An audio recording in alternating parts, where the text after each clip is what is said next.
Estada em Esparta.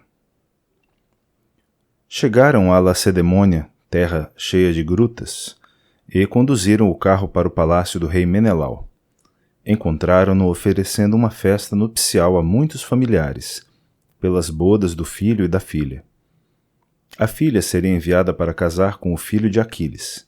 Era uma promessa feita em Troia. E agora, os deuses faziam com que tal boda se cumprisse. Com cavalos e carros, Menelau mandava a filha seguir seu caminho até a célebre cidade dos Mirmidões, cujo rei seria seu esposo. Para desposar Megapentes, seu filho muito amado, Menelau mandara vir de Esparta a filha de Alector. Assim, se banqueteavam no espaçoso e alto palácio os vizinhos e parentes do rei Menelau. No meio deles cantava um poeta, dedilhando sua lira, e 2 acrobatas executavam piruetas no meio dos convivas, para assim dar início às danças. Telêmaco e o filho de Nestor chegaram com seus cavalos aos portões do palácio e ali estacaram.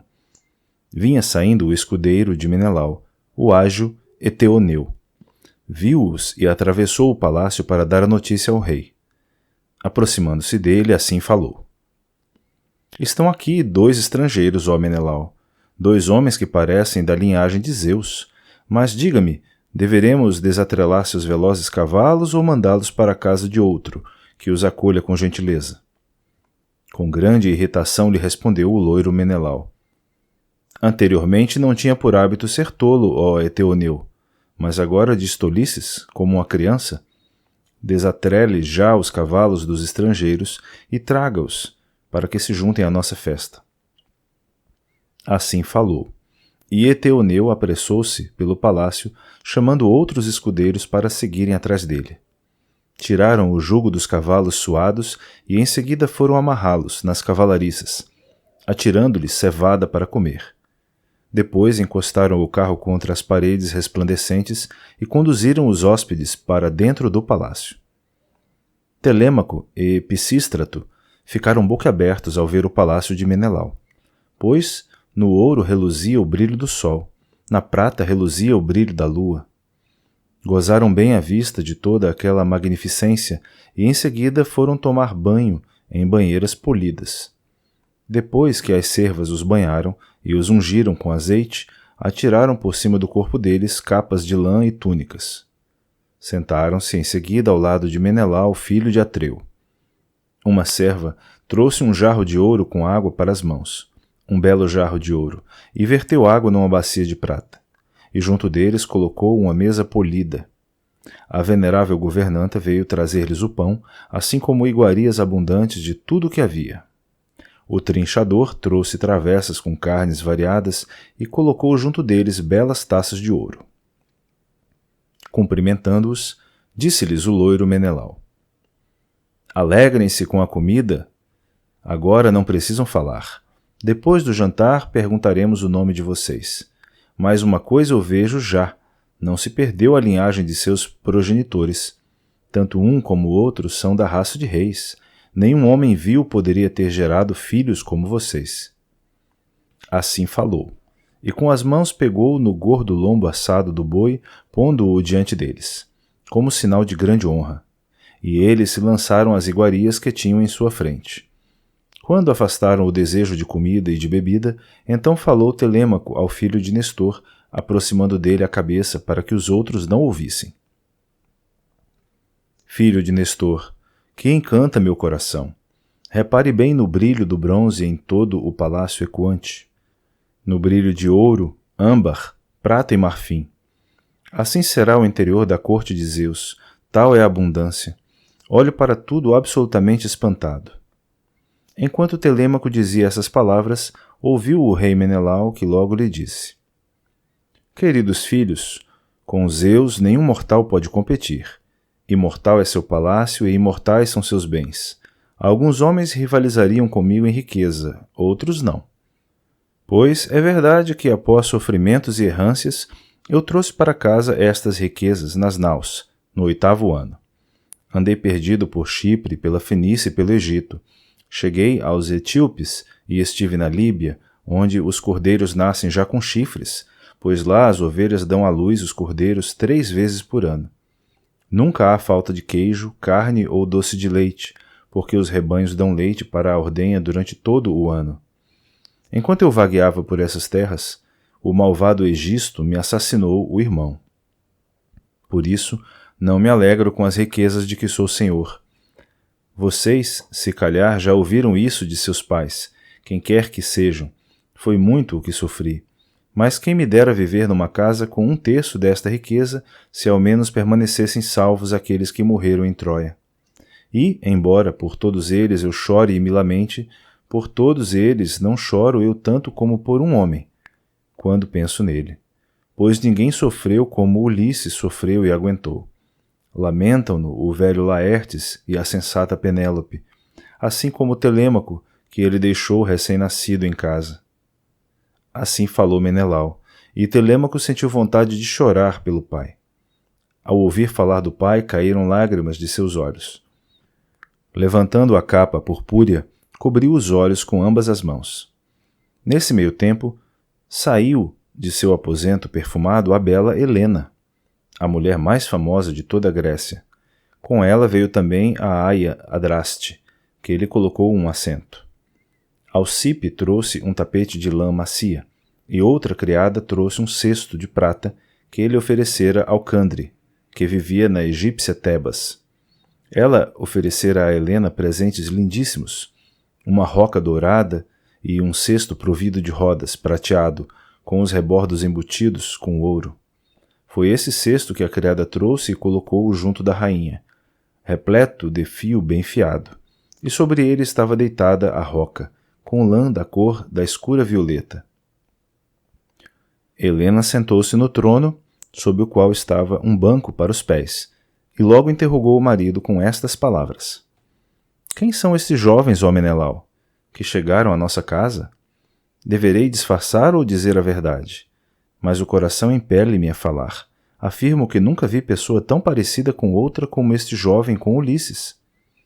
Respondendo-lhe então Menelau: Percebo agora a semelhança que aponta, a expressão nos olhos, a cabeça e o cabelo, e mesmo agora, quando eu falava de Ulisses, o rapaz começou a chorar. Pisístrato tomou então a iniciativa de falar a Menelau. Ó rei Menelau, este é mesmo o filho de quem diz, mas envergonha-se porque chega aqui pela primeira vez e não quer mostrar-se atrevido em sua frente. É que sua voz nos encanta como se fosse a voz de um deus. Mandou-nos o rei Nestor, meu pai, pois Telêmaco estava desejoso de vê-lo, para que de algum modo o animasse. Muitas são as dores que no palácio sofre um filho na ausência do pai, quando não há ninguém que o ajude, como sucede agora com Telêmaco. O pai partiu e, no povo, não há outros que se disponham a defendê-lo. Menelau respondeu logo: Ah, como me é caro o homem cujo filho aqui chegou à minha casa!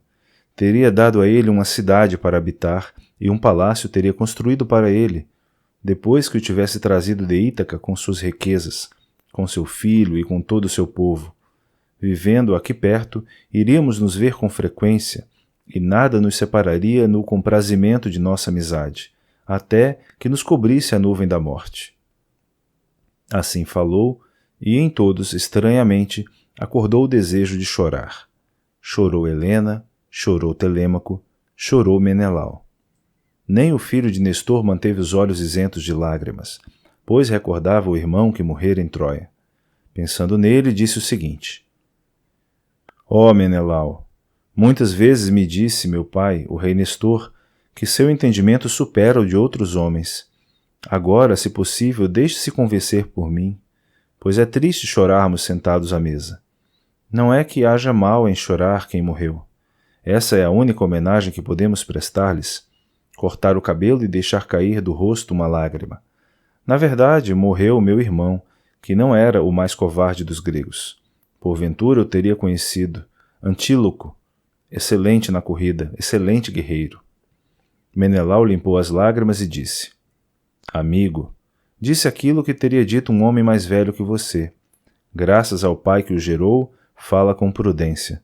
Facilmente reconhecível é o filho de um homem a quem Zeus tenha destinado a ventura no casamento e na procriação de filhos. Foi assim que Zeus concedeu a Nestor que envelhecesse com saúde em seu palácio e que seus filhos fossem perspicazes e excelentes lanceiros. Mas tem razão. Esqueçamos agora as lágrimas. Foi então que Helena teve uma ideia para afastar a tristeza. Sem que ninguém visse, pôs no vinho que bebiam um remédio que causava a anulação da dor e o esquecimento de todos os males. Quem quer que ingerisse esse remédio, no decurso desse dia, seria incapaz de chorar, nem que jazessem mortos em sua frente a mãe e o pai, nem que, em sua presença, o irmão ou o filho amado, perante seus próprios olhos, fossem assassinados. Tais remédios, que trouxera do Egito, tinha Helena em sua posse. Depois de servido o vinho com essa mistura, Helena proferiu as seguintes palavras. Ouçam agora esta história que vou contar-lhes. Não poderei contar todas as coisas que Ulisses sofreu, mas que feitos praticou aquele homem forte na terra dos troianos. Esta, para mim, é uma das histórias mais espantosas. Desfigurando seu próprio corpo com golpes horríveis, pôs sobre os ombros uma veste que o assemelhava a um escravo, e entrou na cidade dos inimigos. Ocultou-se por meio da semelhança com um mendigo. Assemelhando-se a ele, entrou na cidade dos troianos. A todos passou despercebido. Só eu o reconheci apesar do disfarce e interroguei-o. Mas ele, ardiloso, desconversou. Depois que lhe dei banho e o ungi com azeite, depois que o vesti com roupas e jurei não revelar a identidade de Ulisses aos troianos antes que chegasse às naus velozes e às tendas, foi então que ele me contou qual era o plano dos gregos. E, após ter matado muitos troianos com sua espada, voltou para o acampamento dos gregos, trazendo importantes notícias. Nesse momento começaram as troianas a chorar, porque descobriam os maridos mortos, mas alegrou-se meu espírito, pois eu já estava farta de Troia e queria voltar para casa, e lamentei a loucura que a deusa do amor me impusera, quando me levou para Troia, deixando minha filha e meu marido. Menelau sorriu, pois era incapaz de pensar mal de Helena. Com Ulisses ninguém pode ser comparado, comentou. Já tive a ocasião de conhecer os conselhos e os pensamentos de muitos heróis, pois viajei longamente sobre a terra. Mas nunca vi ninguém que se comparasse a Ulisses.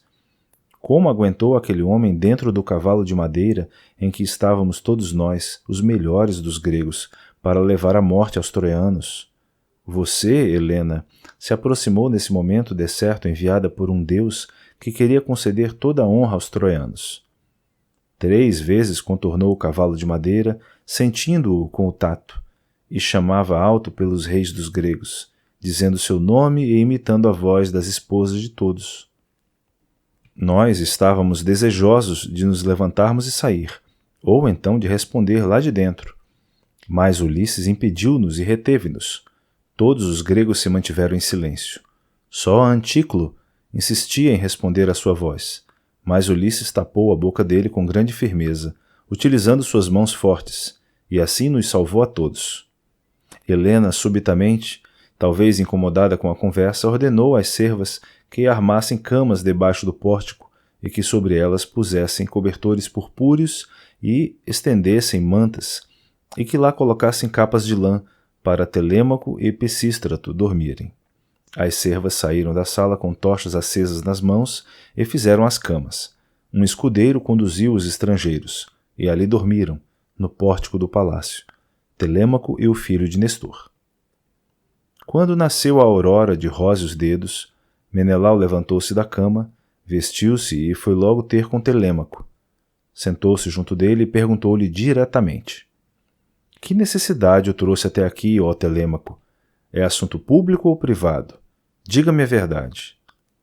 Telêmaco, que no dia anterior mal abrira a boca, respondeu então com toda a clareza: Vim na esperança de que soubesse notícias de meu pai. Devoram-me a casa. Os ricos campos estão sendo arruinados. Tenho a casa cheia de meus inimigos, que constantemente degolam meus rebanhos de gado. São os pretendentes de minha mãe, terríveis em sua insolência. Indignado, respondeu-lhe então o loiro Menelau: Ah, Na verdade, é na cama de um grande homem que esses pretendem dormir, sendo ele sem valor algum. Mas nisso que me interroga não desviarei as palavras para outras coisas, nem vou enganá-lo. Antes de tudo, quero contar-lhe o que me disse o infalível velho do mar. Ouça-me agora com atenção.